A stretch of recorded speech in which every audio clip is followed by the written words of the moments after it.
صل وسلم وبارك على سيدنا محمد طب القلوب ودوائها وعافية الأبدان وشفائها ونور الأبصار وضيائها وعلى آله وأصحابه ولبيته وذريته أجمعين.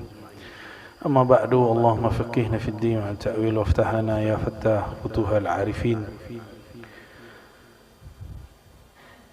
Jemaah duha yang bukan Allah, kita lanjut kitab Al-Khasa'is Al-Ummah Al-Muhammadiyah. Sekedar reminder bahwa mengenal Nabi Muhammad SAW itu ada beberapa sisi. Satu, bab sirah, sejarah perjalanan hidup Nabi. Lalu kedua ada syama'il, mengenal fisik Nabi Muhammad SAW. Dan yang ketiga membahas khasa'is Nabi Muhammad SAW. Abu Yazid Muhammad Alawi Al-Maliki, beliau membuka cabang baru, satu ilmu dari khasa'is Al-Muhammadiyah. Keistimewaan Nabi Muhammad SAW, nanti turunannya, ini ilmu walaupun bahannya lama, tapi disusun baru oleh Abu Yazid Muhammad Al-Maliki. Meskipun sebelum beliau sudah ada yang nulis hal yang serupa, tapi sedetail ini, sebagus ini, itu adalah jasa dari Abu Sayyid Muhammad Alawi Al-Maliki. Dan kita sebelumnya masuk kepada keistimewaan umat Nabi Muhammad SAW dalam bab solat. Masih ingat sebelumnya bahwa solat menghapus kesalahan. Kedua, solat itu mengangkat darajat. Solat itu sebaik-baik syariat yang Allah syariatkan.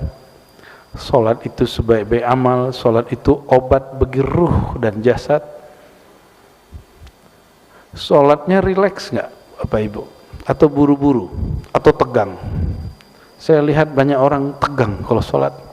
Tangannya tegang, mengangkat tangannya kaku. Itu dia bukan solat. Solat itu rileks. Kata Nabi SAW, arihna bis salah. Rehatkan kami, rilekskan kami dengan solat.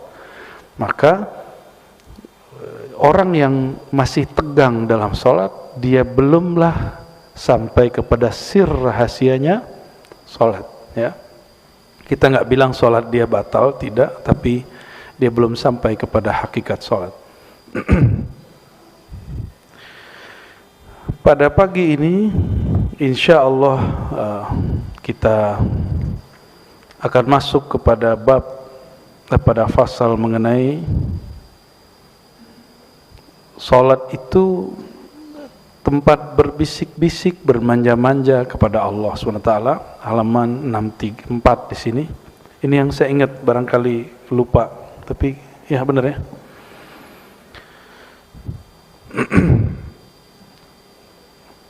Anna salata fiha munajatu rabbil izzah. Orang mengatakan usul kepada Allah, tahu usul, terkoneksi kepada Allah sulit. Itu bohong, itu orang nggak kenal Allah. Untuk komunikasi dengan Allah mudah sekali. Apa cara komunikasi dengan Allah? Buat salat. Coba perhatikan, ketika kita takbir, yang kita baca apa? Allahu Akbar. Orang Arab kalau nyebut Allahu Akbar berarti kolbunya mengalami suatu kondisi yang sangat luar biasa. Maka dia baca Allahu Akbar. Lalu kita baca wajjahtu wajhiya, atau Allahumma ba'id baini, atau semua jenis daripada bacaan iftitah. Ke dalam bahasa psikologi barangkali disebut dengan pra-conditioning, sebelum baca Fatihah. Karena Fatihah itulah munajat, bisik-bisik, manja-manja si hamba dengan Allah Subhanahu wa ta'ala. Jangan main-main dengan Fatihah. Itu sebabnya walaupun saya tidak menolak ada mazhab yang mengatakan bahwa kalau imam sudah baca, makmum sudah nggak usah baca, itu sah. Tapi Imam Syafi'i dia punya sir fikih yang sangat dalam. beliau membacakan hadis Abu Hurairah bahwa antara si hamba dan Allah itu ada dialog. Dialog itu Allah berikan fasilitasnya bernama surat Al-Fatihah. Coba dimulai dari Bismillahirrahmanirrahim, itu pembuka. Terus apa lagi? Alhamdulillah Rabbil Alamin, memuji. Malik Yaumiddin, memuji. Nah, ada diskusi antara kami dan guru-guru ribat, Buya Asfi, Buya Aldomi, ya. Dan beberapa kawan bertanya mengenai, karena ada bacaan Maliki Yaumiddin. Dalam satu bacaan qiraat yang kita riwayatkan dari guru-guru kita, yang saya terima dari guru saya, Maliki Yaumiddin. Versi kedua, Maliki Yaumiddin. Sudah pernah dengar imam baca begitu? Sesekali ya. Mungkin kalau Kiai Abdurrahman coba begitu di sini, orang langsung menegur beliau. Kiai ini kayaknya Iqra pun belum selesai, katanya.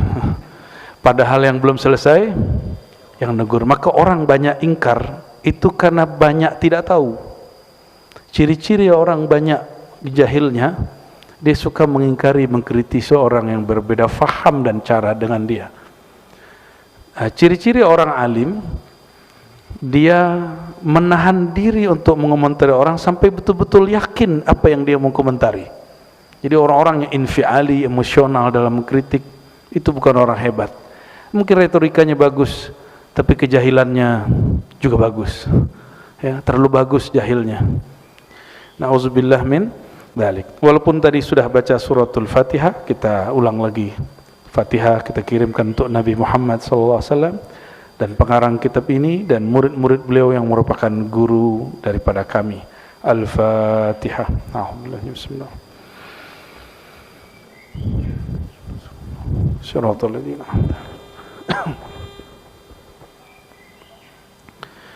Apa kata beliau? Anna salata fiha munajatu Rabbil Izzah. Boleh dibaca munajatun Rabbil Izzah.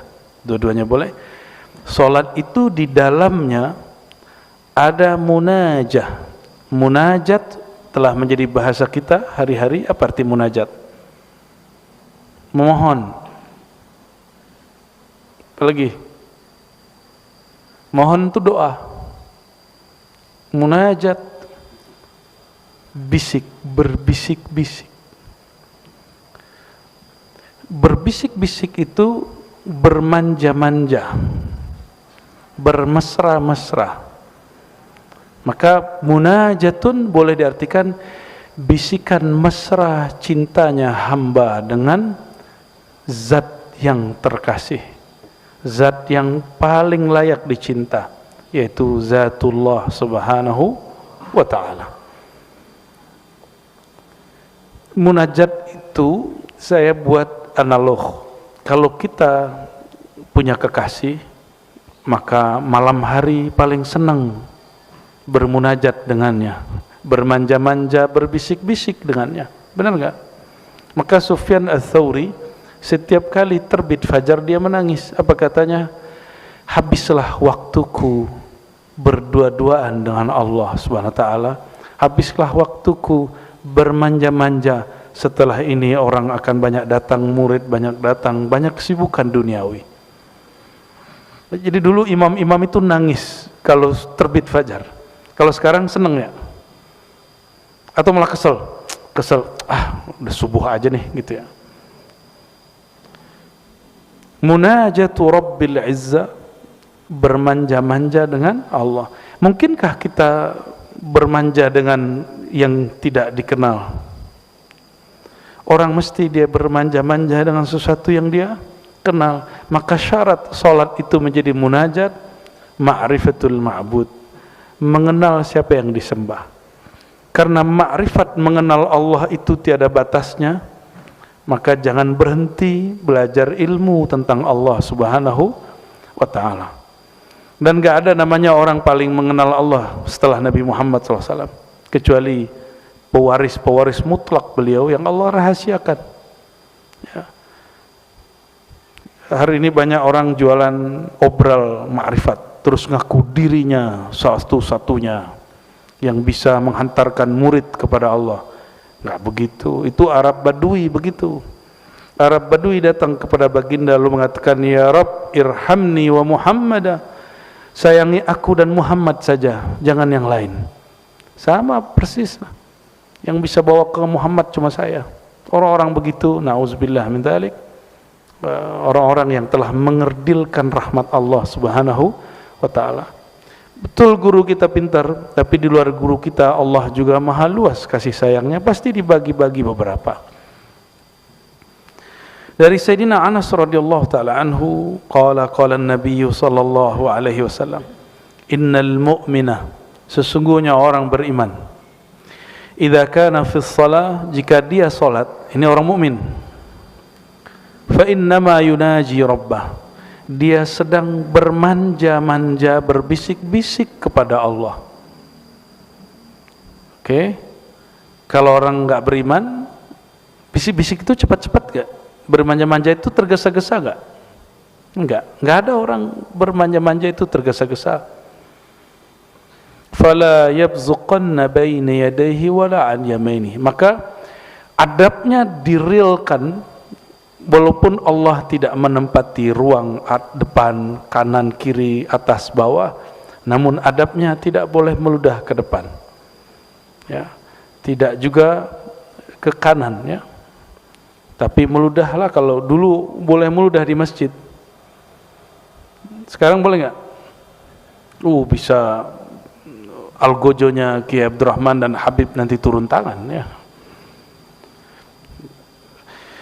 Wahada haitsu kanat as-salah 'ala turab, kata Abu Ya Said Muhammad, ini jika salatnya di atas tanah atau pasir. Wa illa fayakhudhu bi yadihi al-yusra. Nah, kalau kita sekarang berdahak, maka kalau yang lagi batuk atau berdahak, sediain kain. Ini yang pakai kain, ada kain, biasanya orang bawa kain lap, ya. Dulu orang suka simpan, ya, di saku dia, sapu tangan. Itu tradisi yang bagus. Ambil pakai tangan kanan lalu dibuang, boleh. Nah, kata beliau, fayakhuzahu biyadihi al-yusra kama nussa alaih, maka ambillah dengan tangan kiri lalu simpan lagi. Itu sunnah sebenarnya, ya. An Sayyidina Abi Hurairah radhiyallahu ta'ala anhu anin Nabi sallallahu alaihi wasallam, idza qama ahadukum ila shalah, jika kamu salat, fala yabsuq amamah, jangan meludah ke depan. Fa innama yunajillaha ma dama fi musalla, selama dia salat dia sedang bermunajat kepada Allah. Dan wala an yaminihi, juga jangan di kanannya, karena di sebelah kanan ada malaikat salat. Jadi setiap salat ada malaikatnya. Apa doa malaikat? Allahumma salli ala fulan, ya Allah turunkan rahmat kepada si fulan. Kalau kita meludah ke kanan, itu malaikat pergi, ya. Wal yabsuq an yasari aw tahta qadamihi falyadfinha, kalau dia mesti juga meludah, maka ke kirinya atau ke bawahnya, atau sesuai kalimat tadi, dia pakai kain, pakai tangan kiri lalu disimpan lagi. Jangan ditelan, ya. Itu dahanya jangan ditelan, jorok kali itu. Iya, masa gitu, ya. Jadi sunnah sekarang membawa apa? Sapu tangan itu kalau sholat, terutama bagi yang ada lendir-lendir atau dahak. Kalau enggak usah, enggak apa-apa, ya. Tisu lebih baik. Dulu belum ada tisu, bid'ah juga itu kayaknya tuh, ya. Wa min dzalik, ganti tema. Tadi sholat itu tempat munajat. Inilah yang membuat orang rindu sholat. Udah rindu sholat belum? Sholat itu ada candunya gak? Ada candu gak sholat? Kayaknya belum, ya. Karena belum kenal siapa yang disembah. Jadi belum jatuh cinta kepada Allah subhanahu wa ta'ala. Sholat itu nikmat sekali, Pak.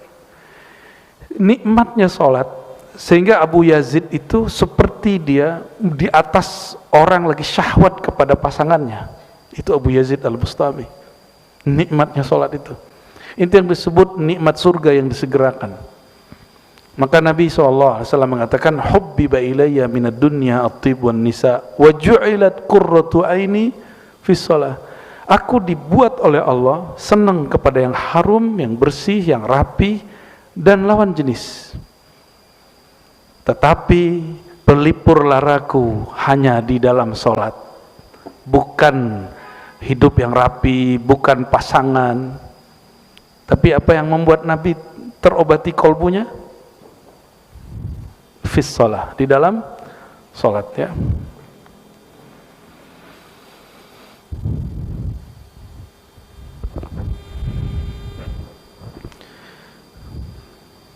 Sir sholat, rahasia sholat yang lain. Nah, yang berikut ini nggak tahu nomor berapa lah ini ya. Ada yang nyatat nggak nomornya berapa sebelumnya? Bukan halaman. Kelebihan sholat 1, 2, 3 ini nggak tahu nomor berapa. Beliau nggak ngasih nomor. Ya, anna salata fiha tawajjuh wal iqbal ala Allah.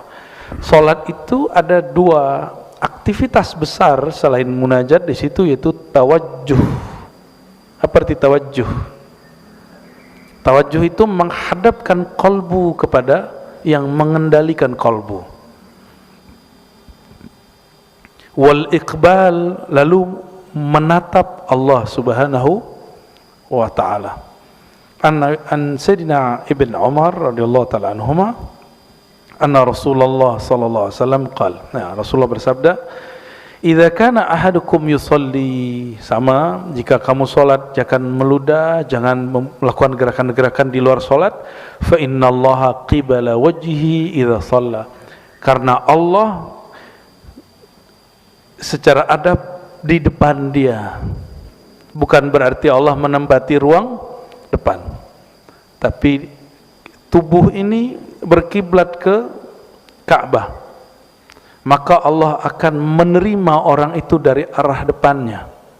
Bukan berarti Allah ada di depannya. Oleh karenanya, siapa saja yang sholat tidak usah bayangkan Ka'bah, bayangkan dia menghadap Rabbul Ka'bah, Tuhan pemilik Ka'bah, ya.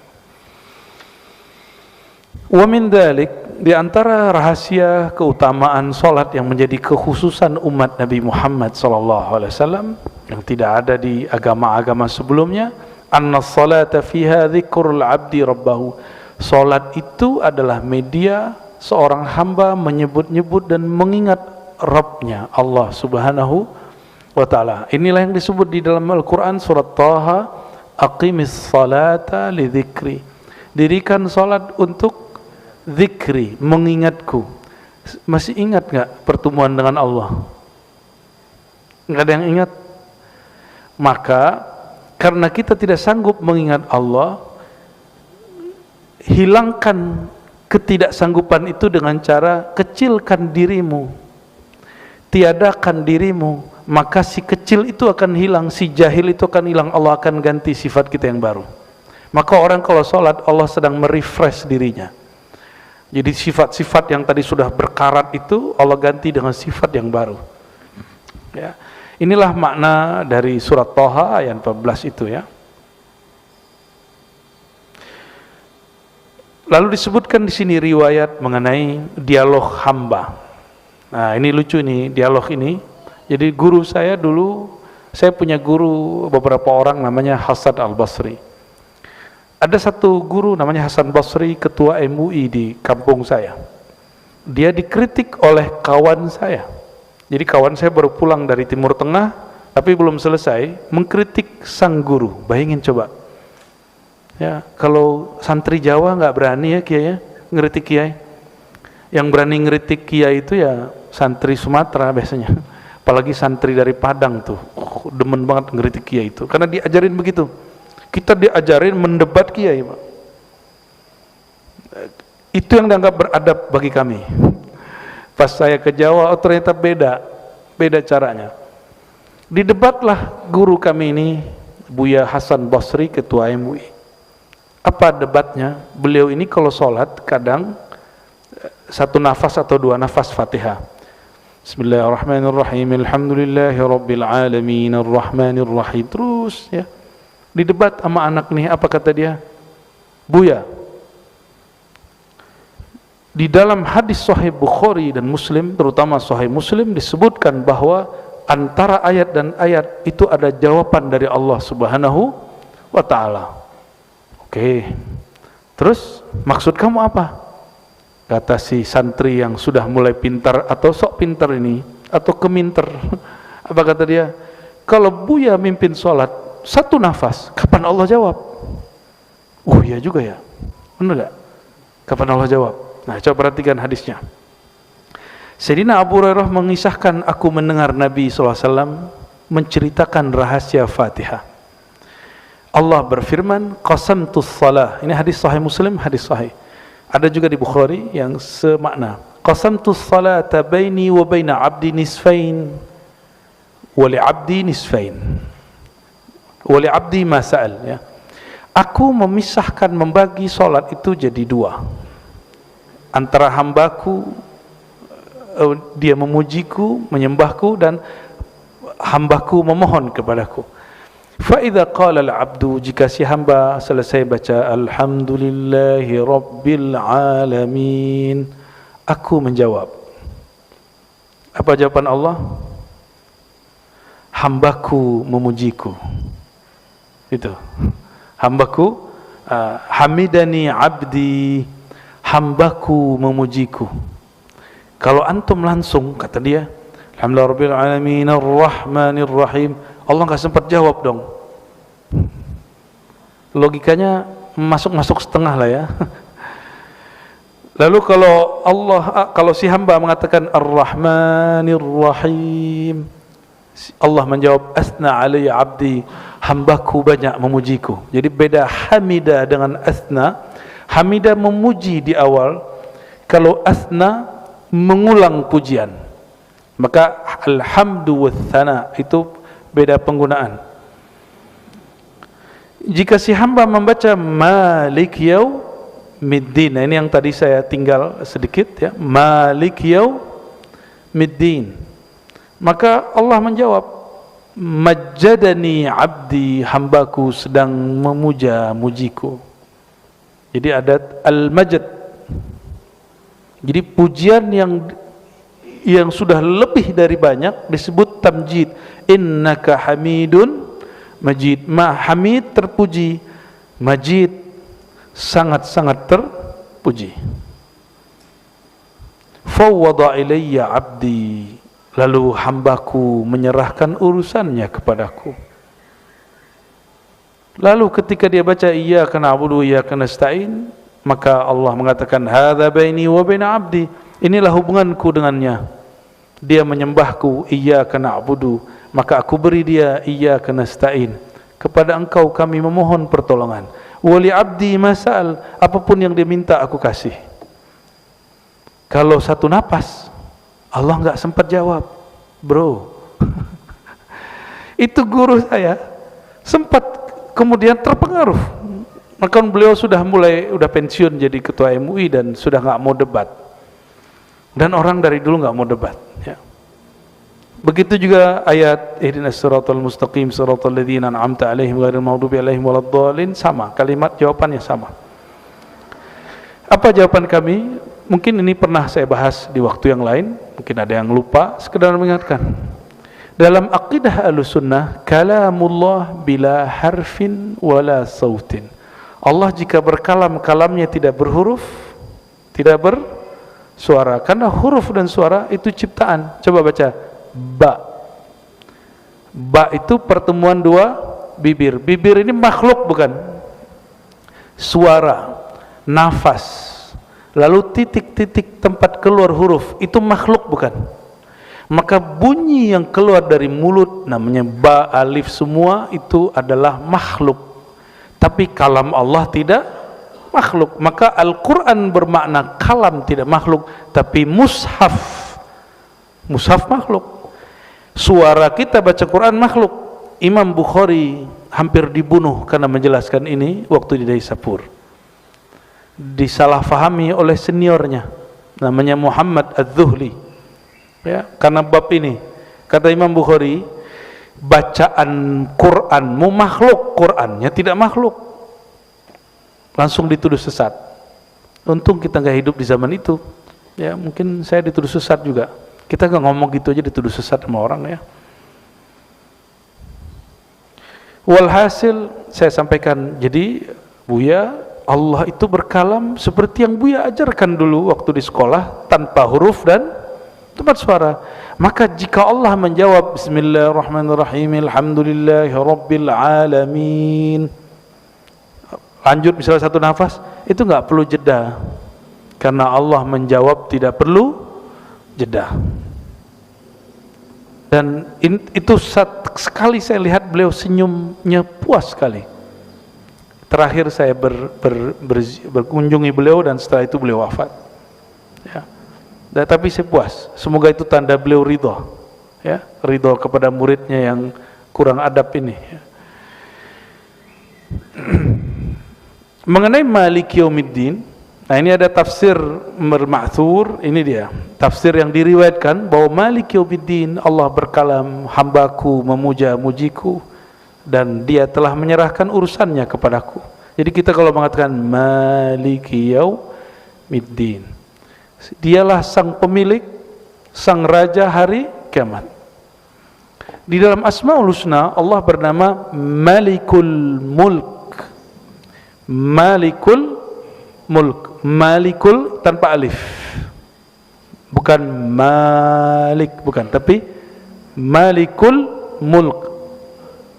Itu lebih tinggi daripada Malik. Maka jika ada orang imam baca Maliki Yaumiddin, itu salatnya sah, Fatihahnya sah, dia tidak mengurangi satu huruf. Qul a'udzu birabbin nas, malikin nas, atau malikin nas, mana yang benar? Malikin nas, raja yang benar-benar raja di raja, penguasa, pemilik manusia. Itu mana Malik tanpa alif. Tapi kalau pakai alif itu berarti raja aja atau pemilik saja. Suatu kali Nabi SAW pernah mengatakan di hadapan sahabat. Jadi Nabi ini tawadu, tapi dalam bab tertentu beliau mengenalkan dirinya dan menyebutkan hakikat jiwanya, hakikat nurnya. Apa kata beliau? Ana sayyidu waladi Adam. Akulah sayyid waladi Adam. Kalau boleh diterjemah, raja manusia. Yaumal qiyamah, pada hari kiamat. Maka ulama-ulama ahli isyari mengatakan Maliki Yaumiddin itu Allah. Kalau Maliki Yaumiddin itu nur Allah, nur kekuasaan Allah yang Allah berikan kepada Nabi Muhammad sallallahu alaihi wasallam. Wallahu alam, itu penjelasan isyarat ya. Waja'a fi riwayatin ukhra ziyadatun fi awwalihi fa idza qala al-'abdu bismillahirrahmanirrahim. Ada satu riwayat dia tidak sahih tapi riwayat Daruqutni dan Baihaqi. Jadi mulai dari bismillah. Jika si hamba baca bismillah, maka Allah mengatakan dzakarani 'abdi, hambaku menyebut-nyebut namaku, mengingat aku. Senang diingat sama orang? Ya, senang diingat. Itu namanya sifat jalal Allah yang Allah sertakan pada diri kita. Karena dalam diri ini ada hembusan ruh. Ruh itu dihembus langsung dari Allah SWT. Maka Allah menyertakan sedikit beberapa sifat-sifatnya.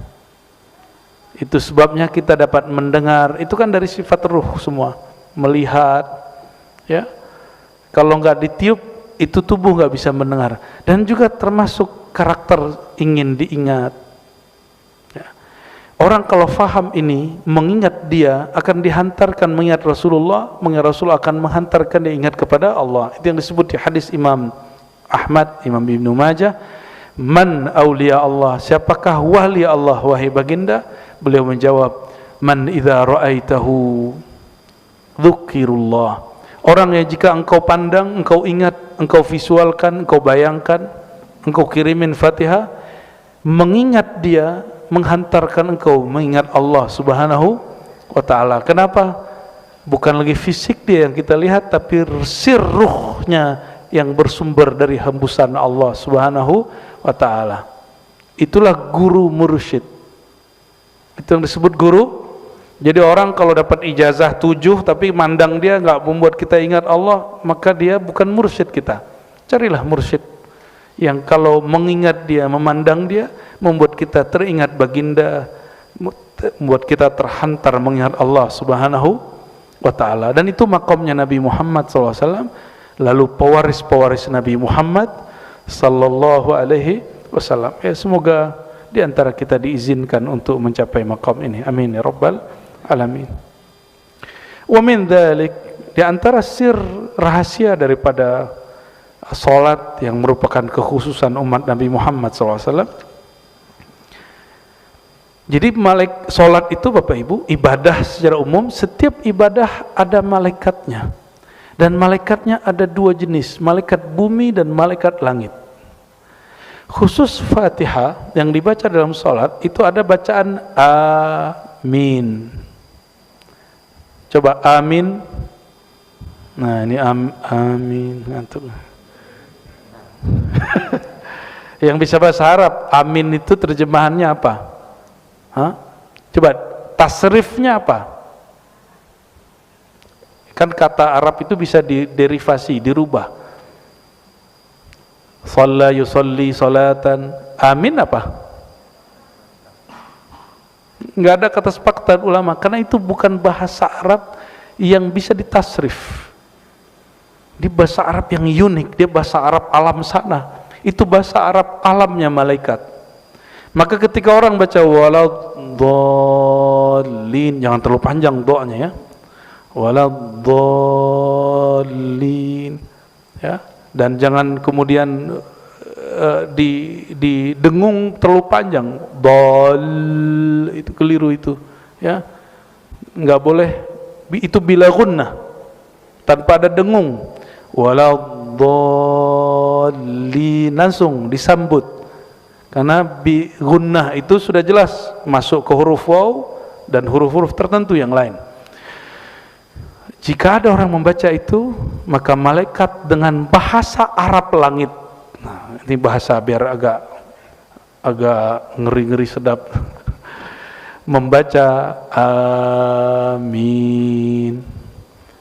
Banyaklah orang bertanya, sebenarnya cara baca amin itu gimana? Amin atau amin, yang benar yang mana? Kayak tahu yang benar aja sih. Dalam ilmu tajwid, jika 2 alif ketemu, maka dia dijadikan matnya panjang. Itu asalnya amin kalau versi ahli tasrif. Ya. Cuma emang bisa ditasrif begitu ada ya di tengahnya. Ini muskil. Maka ada ulama kita yang memanjangkan amin. Itu ada alirannya dalam ilmu tajwid. Jadi ilmu tajwid ada mazhabnya Bapak Ibu. Mazhab itu tidak hanya mazhab fikih. Mazhab fikih yang ditulis di depan masjid. Kan kalau disebut semua repot juga, tapi cukup yang 3 itu. Mazhab apa di sini? Oke. Syafi'i.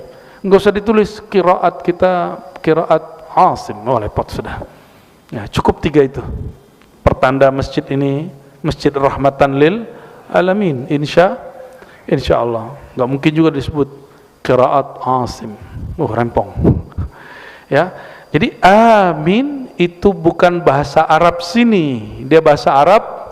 Dia walaupun tidak setara dengan alif lam mim, tapi dia hampir-hampir sumbernya sama.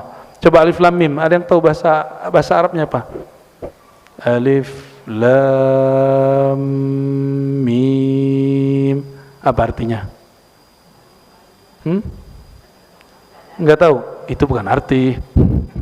Hanya Allah yang tahu. Itu bukan arti.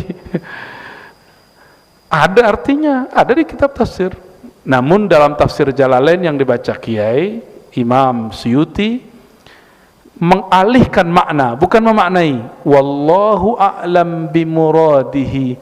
Allah lebih tahu maksudnya. Tapi itu bukan arti. Orang mengira itu artinya. Itu pertanda bahwa huruf Arab yang ada di Quran bukan huruf Arab yang dibuat-buat baginda Nabi Muhammad SAW, tapi itu Arab yang asli dari hadirat Allah Subhanahu wa ta'ala. Maka dalam ilmu lughah ada satu kaidah, annal lughata bal lughat fil alam min Allah. Semua bahasa bersumber dari Allah. Semua bahasa bersumber dari Allah. Atas dasar itulah kita tidak menolak orang menyebut Allah dengan sebutan Gusti, Pangeran, Tuhan. Kita enggak nolak, karena semua bahasa dari Allah Subhanahu wa ta'ala. Yang menolak, dia tidak mengerti ilmu bahasa, padahal Al-Quran itu sumber bahasa. Nah, saya mau tanya lagi, jadi Alif Lam Mim bahasa apa? Bahasa langit? Enggak, itu tempat, langit itu tempat. Bahasa apa? Coba bacain awal-awal surat Yusuf. Terus Qur'anan, kami jadikan Quran itu Arabian. Maka Alif Lam Mim itu bahasa Arab, tapi bukan bahasa Arab sini. Ini yang disebut i'jaz, untuk melemahkan Arab-Arab Quraisy, karena bahasa Arab mereka sudah terkontaminasi. Ada Arab yang lebih murni. Gitu. Apa makna Arab? Bahasa Arab, Arab itu artinya araba, artinya sesuatu yang bergerak. Maka huruf bahasa Arab, harokat itu artinya gerak. Harokat. Harokat itu gerak artinya. I'rab itu mengetahui harokat akhir dari satu kata, dan satu kata tidak selalu stagnan seperti bahasa Indonesia. Saya makan, bisa nggak? Saya makana, makani, makanu, nggak ada. Dalam bahasa Arab, makan itu akala, yakulu, ya, yakul, kul, kulu, kuli, banyak sekali. Itu disebut dengan i'rab.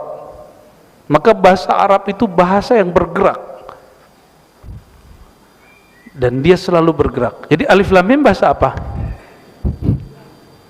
Alif Lam Mim bahasa apa? Bahasa Inggris. Bahasa Arab. Tidak ada di dalam Al-Quran satu kata, satu huruf pun di luar bahasa Arab. Karena dia bahasa Arab pasti ada maknanya. Namun tidak semua diketahui oleh para ulama. Hatta sekelas Sayyidina Abu Bakar As-Siddiq, dibacakan ayat wa fakihatan wa abba. Orang nanya, ya Abu Bakar, apa itu fakih, apa itu abba? Kalau fakihah kami tahu, buah. Abba, mana abba? Apa kata Sayyidina Abu Bakar? Seandainya saya taruh kepala saya di bawah kolong angin manapun, ini kepala enggak berani menerjemahkan, menafsirkan ayat sesuka hati. Selevel Abu Bakar, Sayyidina Abu Bakar As-Siddiq tidak berani memaknai ayat sesuka hati. Ini muncul ada orang baru belajar terjemah Quran lalu mengatakan Muhammad pernah sesat. Dia enggak kenal kata dal dalam bahasa Arab itu beda dengan kafar. Ya, wa wajadaka dhallan fahada, dan dia mendapati engkau dalam keadaan dal enggak mesti sesat, bisa keliru, bisa tidak tahu, lalu ia menunjukimu. Tapi sama kawan saya yang baru hijrah jadi ustadz, apa kata dia? Rasulullah pernah sesat. Orang kalau baca Quran enggak belajar akidah, maka dia akan sesat menerjemahkan Al-Quran. Oleh karena itu, akidah minal Quran. Akidah itu bagian dari Al-Quran. Kalau kita pakai Quran, ada nggak sholat 5 waktu? Sholat cuma 3 waktu.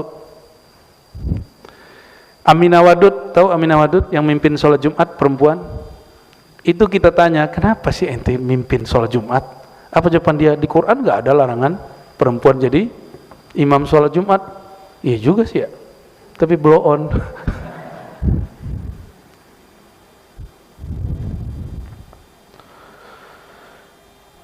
Jadi amin bahasa Arab atau bukan?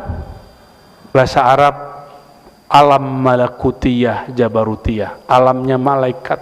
Maka malaikat setiap kali ada orang baca waladhdallin amin, maka amin itu juga bahasa Arab tapi bahasa Arab sana. Ya. Dan amin juga dipakai oleh orang Suryania, orang berbahasa Suryania dan Ibrania. Amin, amin, gitu ya. Amin sebenarnya nggak ada men, min. Dalam bahasa yang tepatnya dibaca begitu.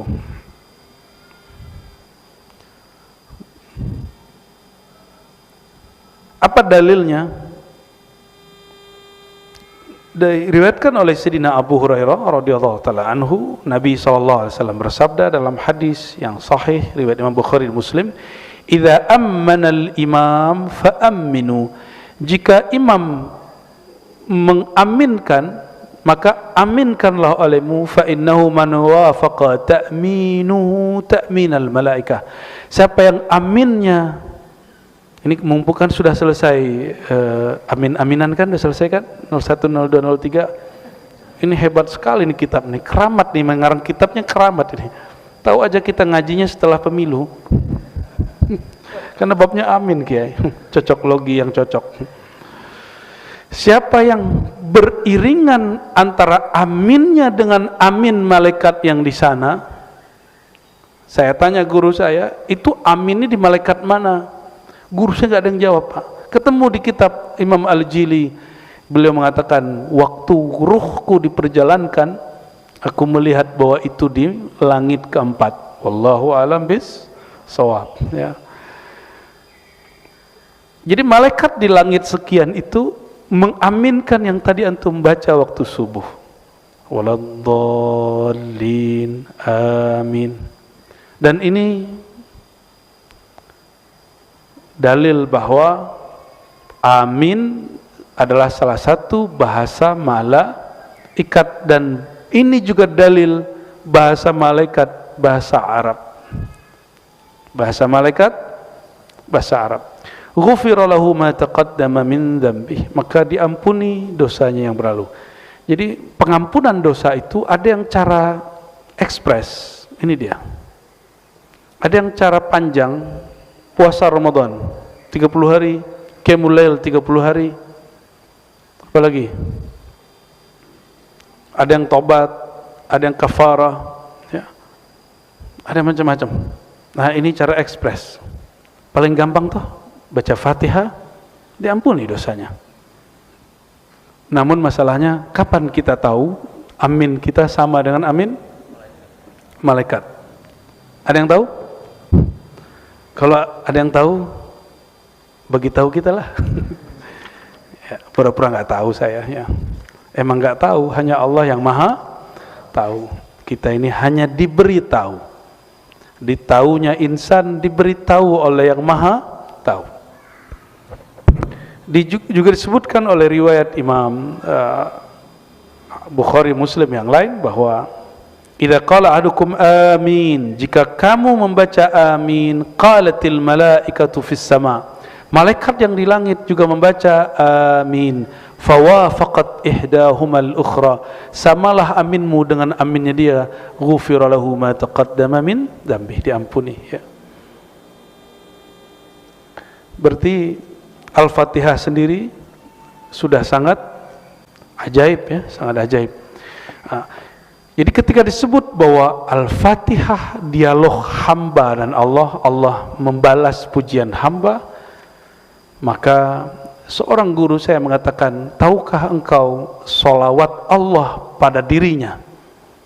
Solawat Allah pada dirinya adalah suratul Fatihah. Wallahu a'lam bishawab. Itu ilmu-ilmu hikmah kerohanian, ya, bukan hikmah kesaktian.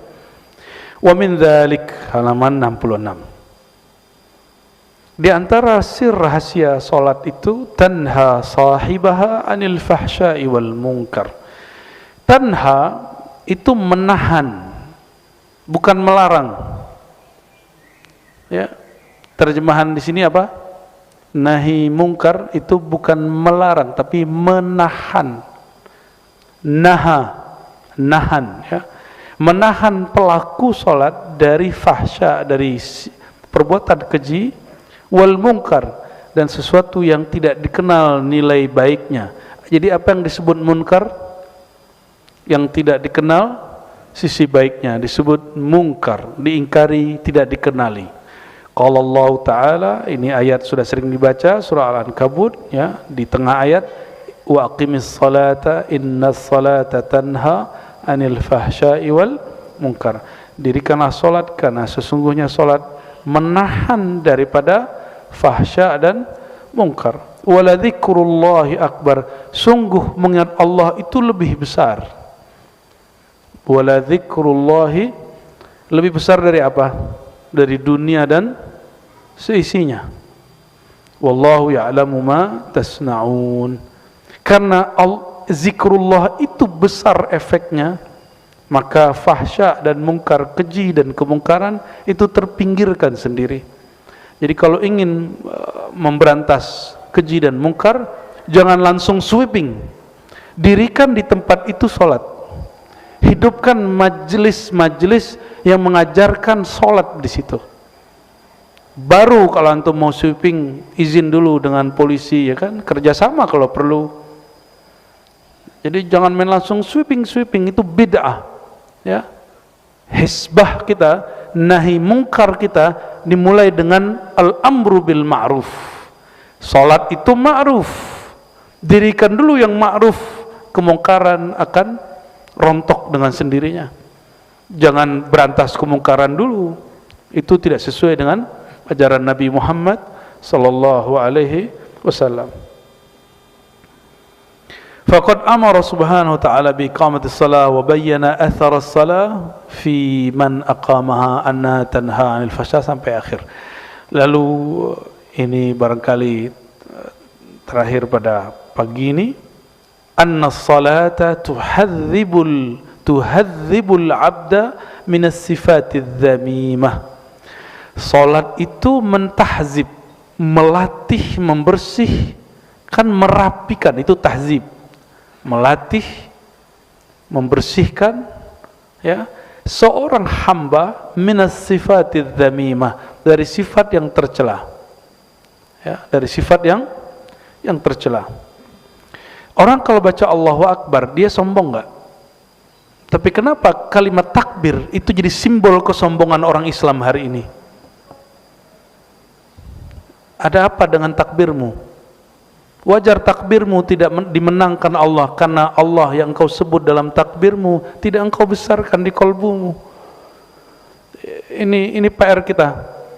Karena di dalam hadis yang hasan disebutkan bahwa di akhir zaman ini sudah dekat masanya. Daerah Rum itu ditaklukkan bukan dengan perang, tapi hanya dengan takbir.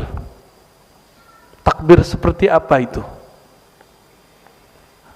Ini yang disebut Nabi Muhammad SAW, ya, inna a'da'adaika man baina janbaik, musuh terbesarmu adalah emosimu, egomu. Kecilkan dulu ego kita, baru kita bisa ngalahin ego orang. Saya suka takbir kalau lagi ngaji, tapi bukan takbir kesombongan, karena yang kita besarkan Allah. Lalu kenapa kita merasa sok besar, sok bener, dakwahnya sok bener, manhajnya sok bener? Enggak, kita enggak begitu. Dan kita sedih sekali orang membentak dengan takbir, yang dibentak ustadznya karena beda pilihan dengannya. Pernah ngalamin atau pernah bentak ustadz? Antum durhaka itu, ya. Guru itu paling kenal Allah. Dia tahu kapan takbir itu jadi senjata. Masih ingat 2016, 2019, 2000 berapa dulu? 14 ya, 2014, 2019. Saya Pak di Pondok Labu, saya diteriakin orang dari luar. Dia nggak ngaji di dalam. Saya bilang, politik demokrasi tidak pernah ada di Quran, tidak pernah ada di Sunnah Nabi. Maka beda pilihan bukan beda iman. Takbir dia keluar. Kita panggil, ente masuk sini. Takbir depan aneh. Nggak ada yang berani satupun. Takbirnya berani di luar masjid. Itu syaitan bertakbir. Ya. Cuma karena saya tidak mau pro dengan 00 itu.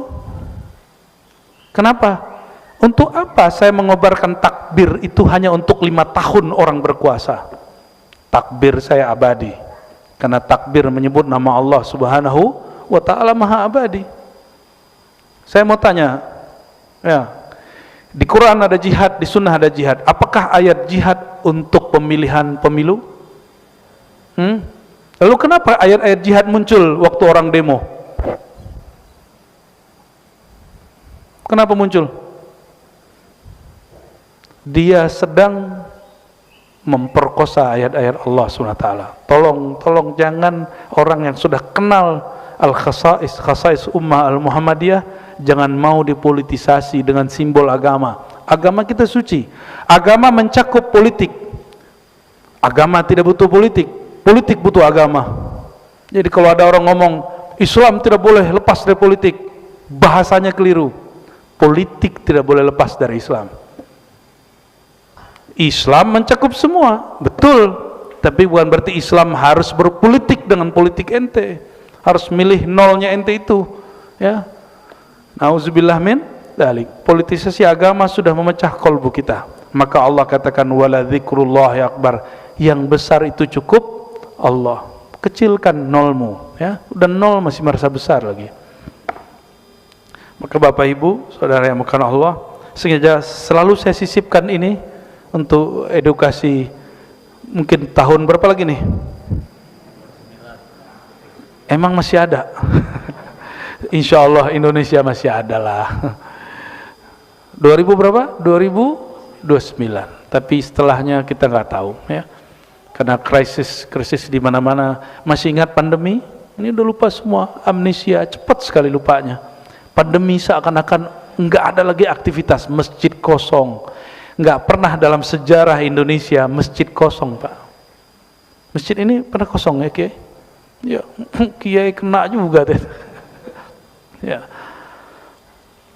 Tengkarlah antara, karena dekat kantor polisi ya, langsung dibubarin ya.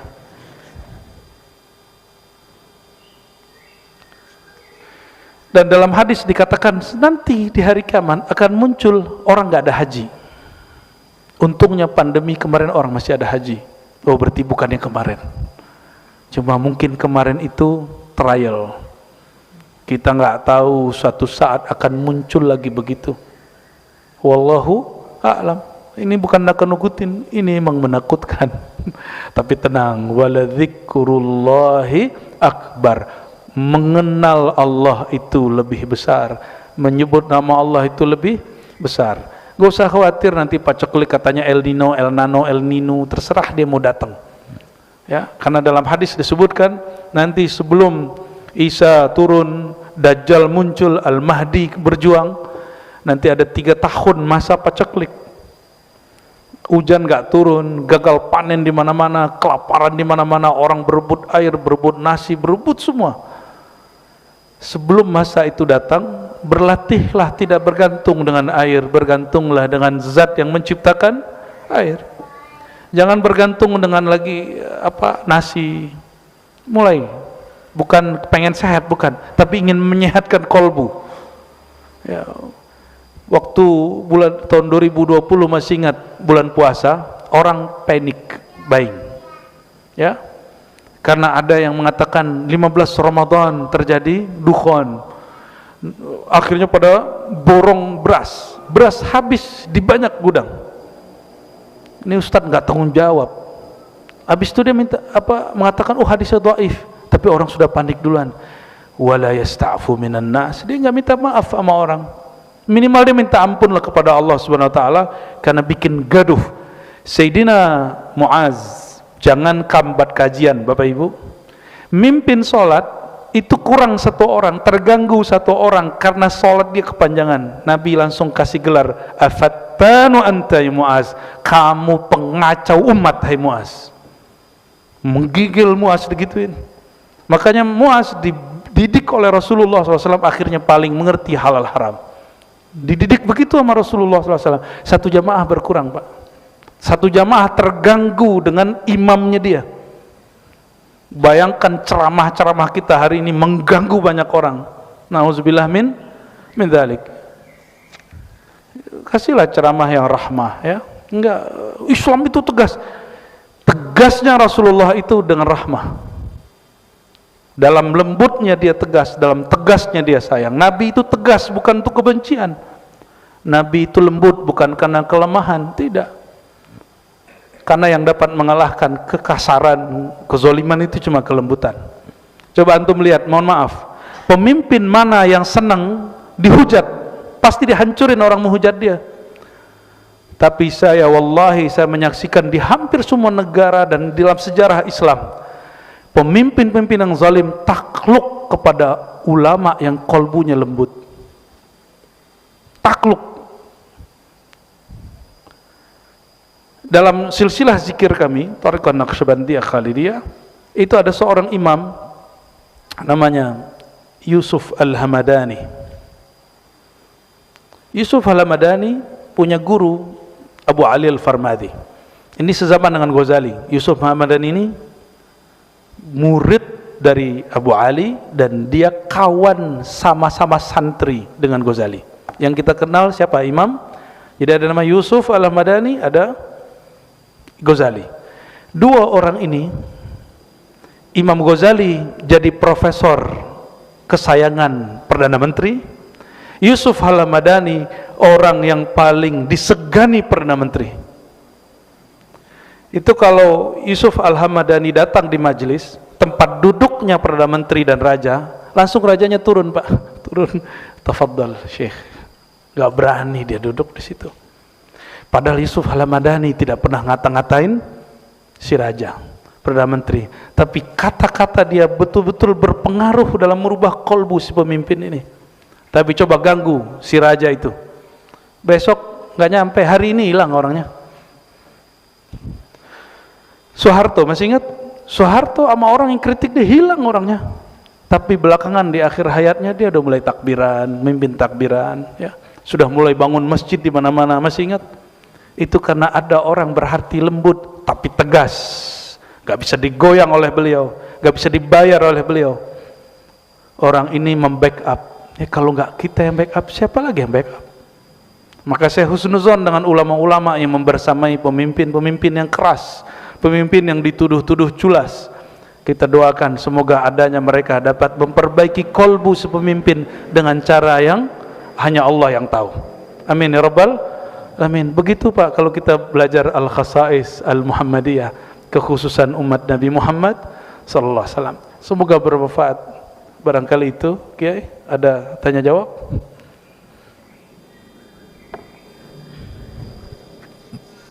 Bapak Ibu sekalian, barangkali ada yang mau ditanyakan. Kira-kira ada waktu 10 menit cukup, Bu ya?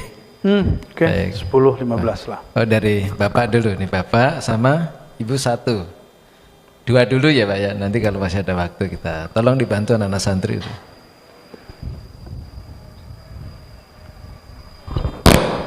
Assalamualaikum warahmatullahi wabarakatuh. Assalamualaikum. Buya, tadi kan ketika sholat Buya mengatakan kita sedang munajah, istilahnya apa tadi, berbisik-bisik, bermanja-manja. Nah, saya juga baca atau dapat informasi ketika sujud itu yang paling afdol untuk mengadukan. Ya. Nah, yang saya tanya itu caranya bagaimana ketika sujud itu, apakah harus pakai bahasa Arab atau pakai bahasa yang kita mengerti? Itu saja Bu ya. Makasih. Assalamualaikum warahmatullahi wabarakatuh. Assalamualaikum. Karena sholat itu ada rukun, ada syaratnya. Sholat tidak sah jika menggunakan bahasa Indonesia, bahasa Melayu, bahasa Jawa. Tetap yang dibaca oleh lisan bahasa Arab. Tapi Bapak kalau mau baca di kolbunya yang berbicara, karena Allah menatap isi kolbu. Ya. Kalau fisik Allah tidak tatap, yang ditatap Allah selalu kolbu. Innallaha yanzuru ila qulubikum. Jadi tatapan Allah jatuhnya ke dalam kolbu. Kolbu kita bahasa apa saja Allah faham. Tapi jangan ngomong pakai bahasa wahai Tuhan, gaya bener, sok mesra dalam sujudnya. Sujud syukur sih boleh di luar sholat, boleh pakai bahasa Indonesia. Ya. Sujud itu yang paling bagus membaca, bukan doa-doa aneh-aneh yang dibaca oleh baginda Rasulullah SAW. Apa yang dibaca oleh Rasulullah SAW? Subhana rabbiyal a'la, subhanakallahumma wa bihamdika la ilaha illa anta allahumma firli. Yang diajarkan Nabi SAW kepada Sayyidina Ali. Ini sujud kalau sholat sunat. Sajadalaka sam'i wa basari wa qalbi wa dami wa lahmi wa izami, terus sampai selesai. Ya Allah, sujud kepada Engkau pendengaranku, penglihatanku, lisanku, kolbuku, darahku, dagingku, tulangku. Ya. Kita sebut ini peleburan, sujud fana.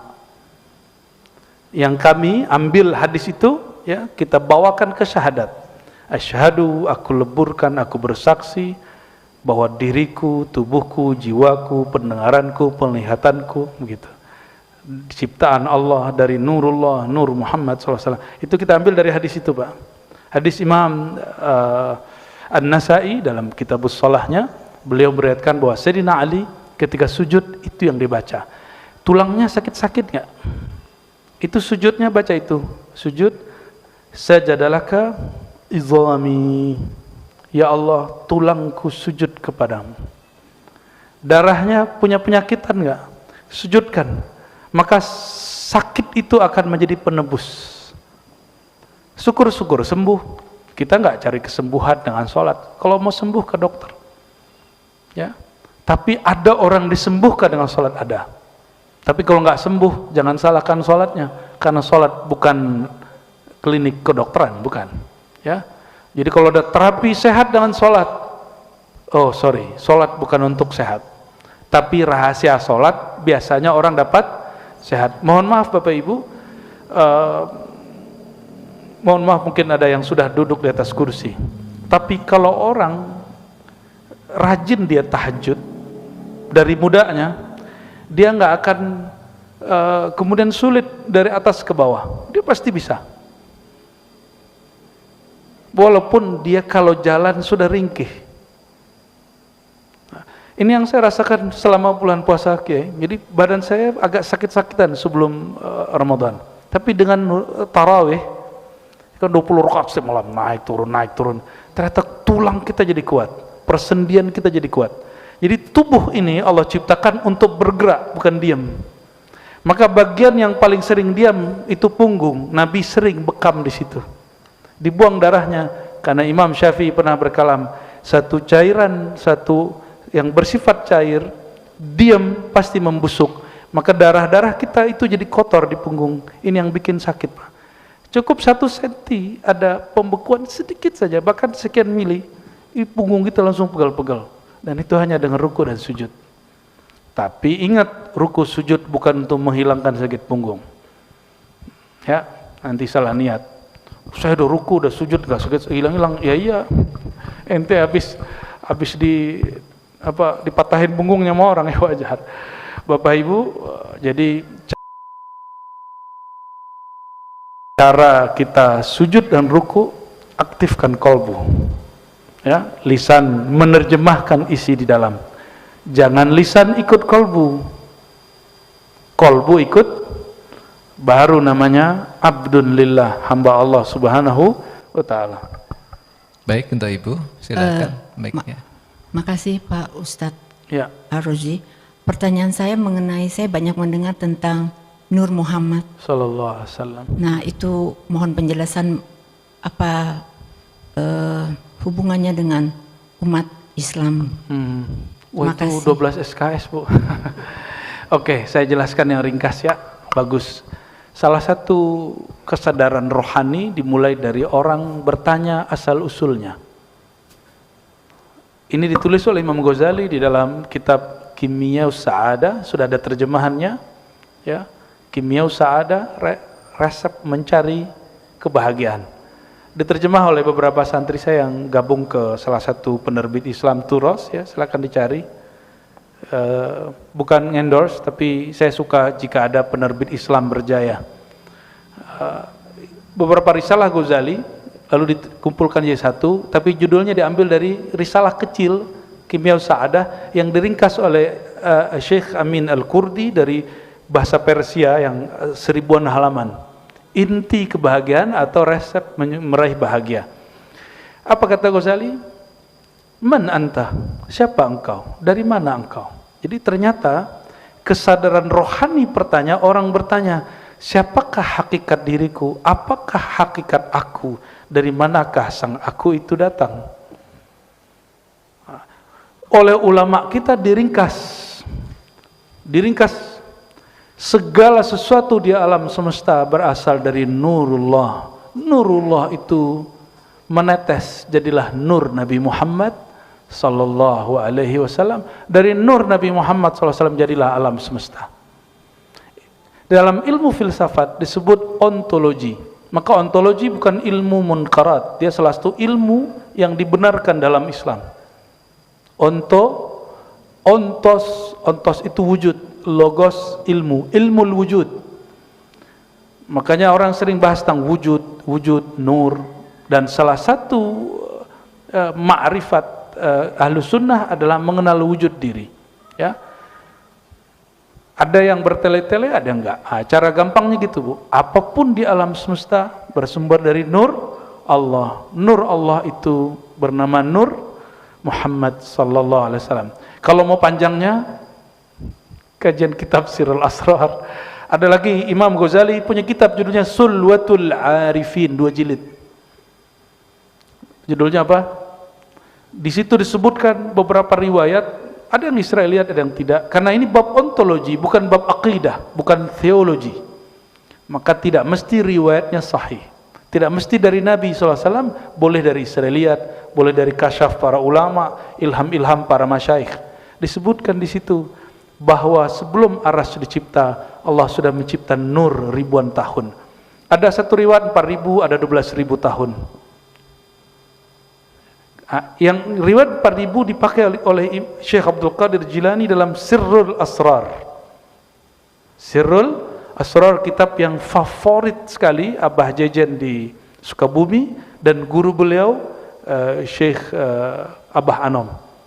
Nah, beliau mengajarkan Sirrul Asrar. Di situ disebutkan bahwa Nur Muhammad SAW dicipta lebih awal 4.000 tahun sebelum Aras. Jadi lebih tua mana Nur Muhammad Pak Aras? Dan Aras itu dicipta dari nurnya Nabi Muhammad sallallahu alaihi wasallam. Dan tolong saya kasih tahu, ini bukan bab akidah. Ini bab apa? Bab hakikah. Apa beda akidah dengan hakikah? Bab akidah untuk diyakini, bab hakikat untuk diketahui. Jadi ilmu hakikat bukan untuk diyakini, tapi untuk cerak prawala rohani. Karena riwayat dan pengalamannya beda-beda. Ini contoh.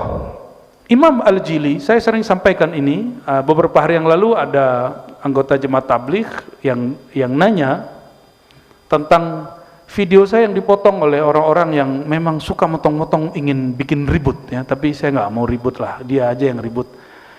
Jadi Imam Al-Jili, saya nukil, beliau mengatakan la ilaha illallah secara akidah adalah la ilaha illallah secara hakikah. Ini beda. La ilaha illallah secara akidah, tiada yang berhak disembah kecuali Allah. Maka agama yang menyembah selain Allah batil secara ilmu akidah, bab iman. Tapi Imam Al-Jili dia berbicara bukan akidah, dia bicara ontologi atau falsafatul wujud, bukan akidah, bab hakikat. La ilaha, terjemahan beliau apa? Ini terjemahan Imam Al-Jili. Tiadalah Tuhan yang disembah illallah kecuali Allah. Maka siapapun Tuhan yang disembah di alam ini secara hakikat dikembali kepada Allah, tetapi kelompok-kelompok itu tidak sempurna dalam menyembah. Ada yang hanya menyembah rezeki, maka dia manifestkan dalam bentuk kucing yang begini-gini tuh, ya. Ada yang menyembah kepada gunung karena terlihat tinggi dan hebat. Ada yang menyembah matahari karena sumber hayat, kehidupan alam. Dia hanya menyembah satu nama, hayat. Ada yang menyembah Nabi Isa karena bisa menghidupkan yang mati. Dan Imam imam yang saya sering sebut murid dari Imam Syazili, guru dari pengarang hikam, Al-Mursi, Abul Abbas Mursi. Apa kata beliau? Dirinya wali, kolbunya wali itu penuh dengan nur asma dan sifat Allah. Jika disingkap orang mengira itu Allah, maka fa'abaduhu, mereka mengira itu Allah, mereka akan sembah. Itulah yang terjadi pada Nabi Isa. Kita lagi menjelaskan itu, cuma dipotong-potong, ya. Dikira saya membolehkan menyembah Nabi Isa. Tapi kita kembalikan ke bahasa Melayu lama, sembah dalam arti hormat boleh, tapi sembah dalam arti ibadah tidak boleh. Ya, persembahan, tuh kenapa boleh? Ya, tari persembahan ada Pak, di kampung saya kalau ada tamu datang ada nih tari persembahan, persembahan hormat. Oke, coba perhatikan, Quran, ini Quran. Sujud boleh nggak kepada selain Allah? Serius? Syirik? Syirik? Bener? Bener nih? Serius? Wallahi.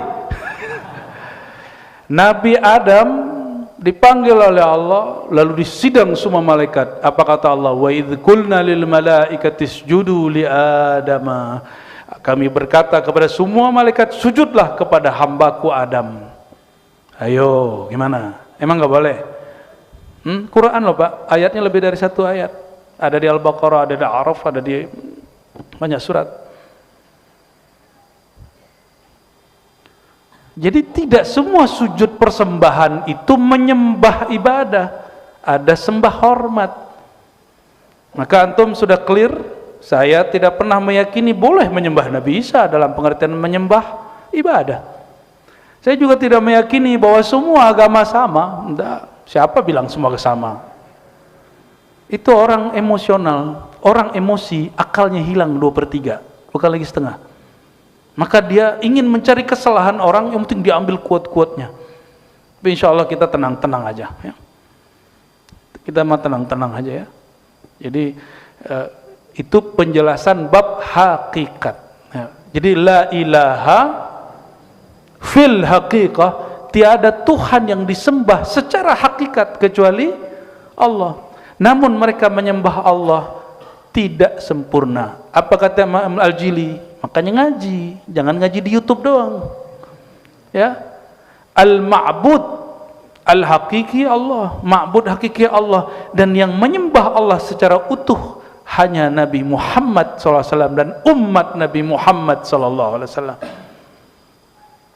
Saya umat Nabi Muhammad SAW. Maka dalam bab hakikat bahasanya bukan benar salah sesat, enggak. Bahasanya kamil, akmal, qasir, sempurna, tidak sempurna. Itu bahasa hakikat. Jadi kalau ada orang ngomong hakikat sombong, dia belum nyampe kepada puncak hakikat. Imam Al-Jili sampai kepada puncak hakikat, maka dia memandang non-muslim bukan untuk dibenci, bukan mengatakan mereka salah, cukup katakan mereka tidak sempurna. Itu bahasa hakikat, bukan bahasa akidah. Ya, ilmu itu luas. Ya, a'rafun nas bil khilaf, a'rafuhum bid-din. Orang yang paling mengenal perbedaan faham, perbedaan ilmu A dengan ilmu B, itu orang yang paling paham beragama. Ya, jadi kalau ada antum ditanyain orang mengenai kalimat-kalimat saya tadi, itu bukan kalimat saya tapi kalimat dari Imam Al-Jili. Babnya bukan bab akidah tapi bab haqiqah. Bab haqiqah, bab ontologi, tidak wilayah hukum akidah, dia wilayah yang lain. Wilayahnya bukan benar salah, wilayahnya sempurna tidak sempurna, elok kurang elok. Dan saya sedang mencoba mengedukasi diri saya sendiri dan kita semua supaya kita upgrade dari sekedar bab akidah naik ke bab haqiqah, biar jadi rahmat bagi alam semesta, bukan menjadi musuh orang yang berbeda. Wallahu a'lam bissawab. Cukup ya, kita lanjutkan lagi bulan depan, dan insya Allah nanti kita buat di sini daurah akidah ahlus sunnah, karena judulnya berat ini Kiai. Ya, masjid apa tuh Habib? Masjid akidah, masjid berakidah ahlus sunnah Asy'ari Maturidi. Nanti saya bawakan akidah Imam Asy'ari itu seperti apa. Kita buat daurah ya. Semoga gratis. Semoga gratis. Tapi kitabnya bayar sendirilah. Nanti insya Allah kita akan buat daurah kajian akidah Hadratus Syekh Hasyim Asy'ari. Supaya antum faham apa yang terjadi hari ini sudah dipetakan beliau dahulu. Salafi, Syiah, Ahmadiyah, ya, kelompok-kelompok aneh-aneh itu sudah disebut. Dan beliau menceritakan juga tentang kenapa pesantren beliau dan yang bermanhaj dengan beliau disebut Salafiyah, sedangkan ada nama Salafi yang lain. Nah, itu dia sebutkan di situ. Insya Allah silakan nanti ditunggu saja infonya. Itu hadiah dari kami karena sudah menulis tulisan apa? Masjid Ahlus Sunnah wal Jamaah. Ini hadiah. Insya Allah. Semoga Allah Ta'ala meridhai kita semua. Semoga Allah Ta'ala menutup aib kita semua. Semoga Allah menjinakkan amarah bisu yang ada dalam diri kita. Allahumma ya Rahman ya Rahim ya Karim, salli ala nabiyina Muhammad. Allahumma ya Allah ya Nur, nawwir zulumat qulubina. Ya Allah yang maha memiliki cahaya, yang maha menunjuk kami dengan cahaya hidayahnya. Mohon ya Allah, bimbinglah hati kami yang gelap ini, bimbinglah jiwa kami yang kelam ini, bimbinglah masa lalu kami yang tidak baik ini. Allahumma ya Allah, Engkau maha tahu semua aib kami, Engkau maha tahu semua kebusukan hati kami, Engkau maha tahu bagaimana rusaknya jiwa kami. Fa aslih ya Rabbana syu'unana, perbaikilah diri kami ya Allah, perbaikilah jiwa kami ya Allah. Terangilah pikiran dan hati kami dengan nur Engkau, nur Nabi Muhammad sallallahu alaihi wasallam, sehingga kami menjadi mudah mengikuti sunnah Nabi Muhammad sallallahu alaihi wasallam. Allahumma ya Allah a'inna ala ittiba'i sunnati nabiyikal Mustafa sallallahu alaihi wasallam. Ya Allah, kami memohon kepada Engkau, bantulah kami untuk mengamalkan ajaran-ajaran Nabi-Mu, meskipun sedikit, meskipun hanya beberapa hal, tapi izinkan kami istiqamah mengamalkannya. Allahumma ya Allah, kami tidak minta karamah, kami hanya minta diistiqamahkan. Ya Allah, Engkau mengatakan innal ladzina qalu rabbuna Allah tsumma istaqamu fala khaufun 'alaihim wa lahum yahzanun. Orang-orang yang mengatakan kami, Tuhan kami adalah Allah, lalu mereka istiqamah, mereka tidaklah gelisah, mereka tidaklah sedih, mereka dijamin masuk surga. Ya Allah, meskipun kami tidak pantas masuk surga-Mu, tidak pantas dihilangkan kegelisahannya, tapi jadikan kami bagian dari mereka, atau kumpulkan kami dengan orang-orang yang ada sifat-sifat tersebut, atau jadikan kami murid dan pencinta mereka. Allahumma ya Allah, ya Allah, ikuti ya Allah, ya Allah, ya Allah, imla qulubana bi asma'ika. Ya Allah, kalbu kami masih penuh dengan nama-nama makhluk-Mu.